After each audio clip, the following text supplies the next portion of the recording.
Hello ಗೆಳೆಯರೇ, ನಮಸ್ಕಾರ. ನಾನು ನಿಮ್ಮ Lingegowda. LG dream world Kannada ಚಾನಲ್ಗೆ ಸ್ವಾಗತ, ಸುಸ್ವಾಗತ. ನಾನು ಈ ದಿನ ಬಾಗಲಕೋಟೆ ಜಿಲ್ಲೆಯ ಬಾದಾಮಿಯಲ್ಲಿದ್ದೇನೆ. ಈ ಬಾದಾಮಿ ಚಾಲುಕ್ಯರ ರಾಜಧಾನಿ ಕೂಡ ಹೌದು.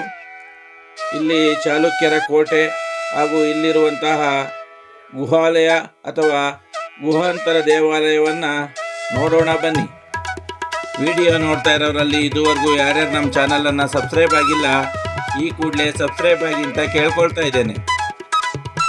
ಎಲ್ಲರೂ ಸುಮಾರು ದೇವಾಲಯಗಳನ್ನು ನೋಡಿರ್ತೀರಿ, ಆದರೆ ಈಗ ನೀವು ನೋಡ್ತಾ ಇರೋದು ಬೆಟ್ಟದಂತಹ ಹೆಬ್ಬಂಡೆ ಇರುವಂತಹ ಸ್ಥಳದಲ್ಲಿ ಕೊರೆದು ಅದೇ ಕಲ್ಲಿಂದ ನಿರ್ಮಿಸಿರುವಂತಹ ಈ ದೇವಾಲಯ. ಹಾಗಾಗಿ ಈ ದೇವಾಲಯವನ್ನು ಗುಹಾಂತರ ದೇವಾಲಯ ಅಥವಾ ಗುಹಾಲಯ ಅಂತ ಕರಿಬಹುದು. ಈ ರೀತಿಯ ದೇವಾಲಯಗಳನ್ನು ನೀವು ನೋಡೋದು ತುಂಬ ಅಪರೂಪ ಆಗುತ್ತೆ. ಅಜಂತ ಎಲ್ಲೋರದಲ್ಲಿ ಕೂಡ ನೋಡ್ಬೋದು ಈ ಥರ ಗುಹಾಲಯಗಳನ್ನು. ಆದರೆ ಈ ಬಂಡೆಯನ್ನು ಕೊರೆದು ದೇವಾಲಯವನ್ನು ನಿರ್ಮಿಸುವುದು ಸಾಧಾರಣವಾದ ಕೆಲಸವಲ್ಲ. ಇತ್ತೀಚೆಗೆ ಆಧುನಿಕ ಉಪಕರಣಗಳಿಂದ ಮಾಡ್ಬೋದು ಅಂತ ಹೇಳ್ಬೋದು. ಆದರೆ ಈ ದೇವಾಲಯ ಸಾವಿರಾರು ವರ್ಷಗಳಷ್ಟು ಹಳೆಯದಾದ ದೇವಾಲಯ. ಇದನ್ನು ಚಾಲುಕ್ಯರು ಕಟ್ಟಿಸಿದ್ರು ಅಂತ ಇತಿಹಾಸ ಹೇಳುತ್ತೆ. ಇಲ್ಲಿ ಸುಮಾರು 4 ಗುಹಾಂತರ ದೇವಾಲಯಗಳಿವೆ. ಅದರಲ್ಲಿ ಮೊದಲನೇ ಗುಹಾಂತರ ದೇವಾಲಯವನ್ನು ಶಿವನಿಗೆ ಸಮರ್ಪಿತವಾದ ದೇವಾಲಯ ಅಂತ ಹೇಳ್ಬೋದು.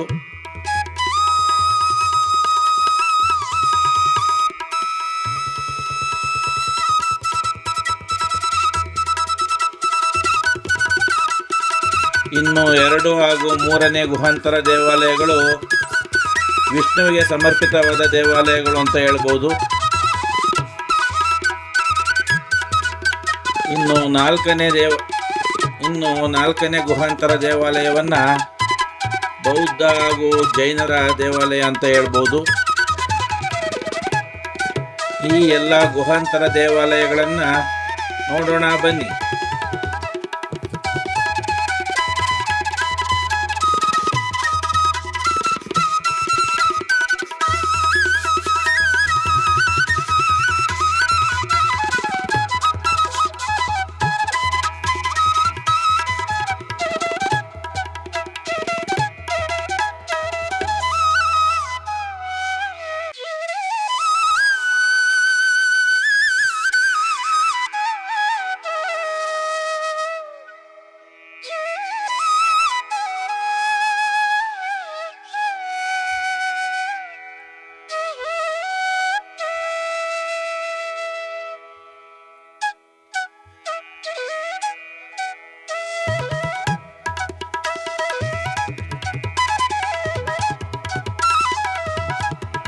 ನೀವೀಗ ನೋಡ್ತಾ ಇರುವಂತಹ ಎತ್ತರವಾದ ಸ್ಥಳವೇ ಚಾಲುಕ್ಯರ ಕೋಟೆ ಹಾಗೂ ಅರಮನೆ ಇದ್ದಂತಹ ಸ್ಥಳ.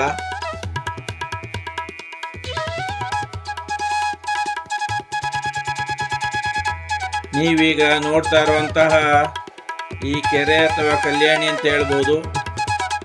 ಇದನ್ನು ಅಗಸ್ತ್ಯ ತೀರ್ಥ ಅಂತ ಕರೀತಾರೆ. ಈ ಅಗಸ್ತ್ಯ ತೀರ್ಥರ ದಡದಲ್ಲಿ ನೀವು ದೇವಾಲಯವನ್ನು ನೋಡ್ತಾ ಇದ್ದೀರಾ ಅನ್ಕೋತೀನಿ. ಈ ದೇವಾಲಯ ಭೂತನಾಥೇಶ್ವರ ಹಾಗೂ ಮಲ್ಲಿಕಾರ್ಜುನ ಸ್ವಾಮಿಯ ದೇವಾಲಯ. ಇಂಥ ಸುಂದರವಾದ ಸ್ಥಳವನ್ನು ನೀವು ಸಮಯವಿದ್ದಾಗ ಒಮ್ಮೆ ಭೇಟಿ ನೀಡಬಹುದು.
ಸ್ಥಳವನ್ನು ಮುಂಚೆ ವಾತಾಪಿ ಅನ್ನೋದು ಮೂಲ ಹೆಸರು.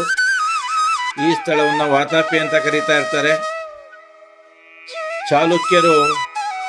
ಚಾಲುಕ್ಯರ ಆಡಳಿತದ ಸಮಯದಲ್ಲಿ ಈ ಸ್ಥಳವನ್ನು ರಾಜಧಾನಿಯಾಗಿ ಮಾಡಿಕೊಳ್ತಾರೆ. ಅನಂತರ ಈ ಸ್ಥಳಕ್ಕೆ ಬಾದಾಮಿ ಅಂತ ಹೆಸರಿಡ್ತಾರೆ. ಅನಂತರ ಬಾದಾಮಿಯ ಚಾಲುಕ್ಯರು ಅನ್ನೋ ಹೆಸರೇ ಖ್ಯಾತಿಯಾಗುತ್ತೆ. ಚಾಲುಕ್ಯರ ರಾಜಧಾನಿಯಾದ ಈ ಬಾದಾಮಿಯನ್ನಷ್ಟೇ ನೋಡೋದಲ್ಲ, ಈ ಬಾದಾಮಿಯಲ್ಲಿ ಚಾಲುಕ್ಯರ ಕೋಟೆಯನ್ನು ಕೂಡ ನಾವು ನೋಡ್ಬೋದು. ಇಲ್ಲಿಗೆ ಬರುವಂತಹ ಪ್ರವಾಸಿಗರು ಇಲ್ಲಿರುವಂತಹ ಗುಹಾಲಯಗಳನ್ನು ನೋಡಿ ಹಿಂತಿರುಗ್ತಾರೆ. ಆದರೆ ಚಾಲುಕ್ಯರ ಕೋಟೆಯನ್ನು ನೋಡಿದ್ರೇ ಅವರ ಪ್ರವಾಸ ಸಂಪೂರ್ಣ ಅನಿಸುತ್ತೆ. ನಾವು ಕೂಡ ಗುಹಾಂತರ ದೇವಾಲಯವನ್ನು ನೋಡಿದ ನಂತರ ಚಾಲುಕ್ಯರ ಕೋಟೆಯನ್ನು ನೋಡೋಣ. ಹಾಗಾಗಿ ವಿಡಿಯೋ ನೋಡ್ತಾ ಇರೋರೆಲ್ಲರೂ ವಿಡಿಯೋವನ್ನು ಪೂರ್ತಿಯಾಗಿ ನೋಡಿ. ನೀವೀಗ ನೋಡ್ತಾ ಇರೋದೇ ಬಾದಾಮಿಯ ಚಾಲುಕ್ಯರ ಕೋಟೆ. ಬೆಟ್ಟದಂತಹ ಎತ್ತರವಾದ ಸ್ಥಳದಲ್ಲಿರುವಂತಹ ಈ ಕೋಟೆಯನ್ನು ನೋಡೋಣ ಬನ್ನಿ. ಈ ಸ್ಥಳದಲ್ಲಿ ಕನ್ನಡ ಚಲನಚಿತ್ರ ನಟರಾದ ಕಿಚ್ಚ ಸುದೀಪ್ ಅವರ ಹಾಗೂ ಡಾಕ್ಟರ್ ರಾಜ್ಕುಮಾರ್ ಅವರ ಚಲನಚಿತ್ರಗಳನ್ನು ಕೂಡ ಇಲ್ಲಿ ಚಿತ್ರೀಕರಣ ಮಾಡಿದ್ದಾರೆ.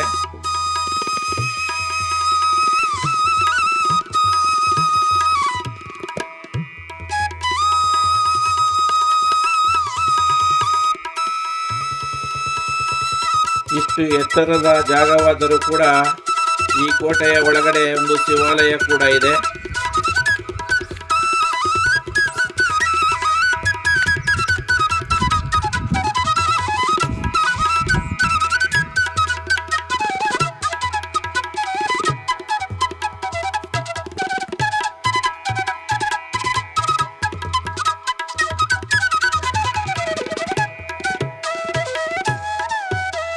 ಚಾಲುಕ್ಯರ ಆಡಳಿತದ ಸಮಯದಲ್ಲಿ ಇಲ್ಲಿ ಶ್ರೀಗಂಧದಿಂದ ಮಾಡಿದಂತಹ ಅರಮನೆ ಕೂಡ ಇತ್ತು ಅಂತ ಇತಿಹಾಸ ಹೇಳುತ್ತೆ.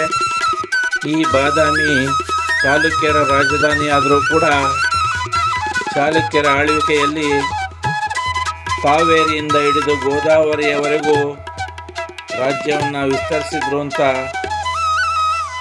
ಅವರ ಆಳ್ವಿಕೆಯನ್ನು ವಿಸ್ತರಿಸಿದ್ರು ಅಂತ ಇತಿಹಾಸ ಹೇಳುತ್ತೆ. ಇಂತಹ ಸ್ಥಳವನ್ನು ಸಮಯವಿದ್ದಾಗ ನೀವು ಕೂಡ ಇಂತಹ ನೈಸರ್ಗಿಕವಾಗಿ ಸುಂದರವಾದಂತಹ ಇಂತಹ ಸ್ಥಳ ಹಾಗೂ ಗುಹಾಂತರ ದೇವಾಲಯವನ್ನು ನೀವು ಕೂಡ ಒಮ್ಮೆ ನೋಡ್ಬೋದು. ಈ ಕೋಟೆ ಎಷ್ಟು ಎತ್ತರವಾದ ಸ್ಥಳದಲ್ಲಿದೆ ಅಂದರೆ ಇಲ್ಲಿ ಶತ್ರುಗಳು ಬರೋದಕ್ಕೂ ಕೂಡ ಹೆದರಬೇಕು ಅಂತಹ ಸ್ಥಳ. ಇಷ್ಟು ಎತ್ತರವಾದ ಕೋಟೆಯ ಮೇಲಿಂದ ನಾವು ನೋಡಿದ್ರೆ ಗುಹಾಂತರ ದೇವಾಲಯಗಳು ಹಾಗೂ ಸಂಪೂರ್ಣ ಬಾದಾಮಿಯ ನಗರವನ್ನೇ ನೋಡ್ಬೋದು.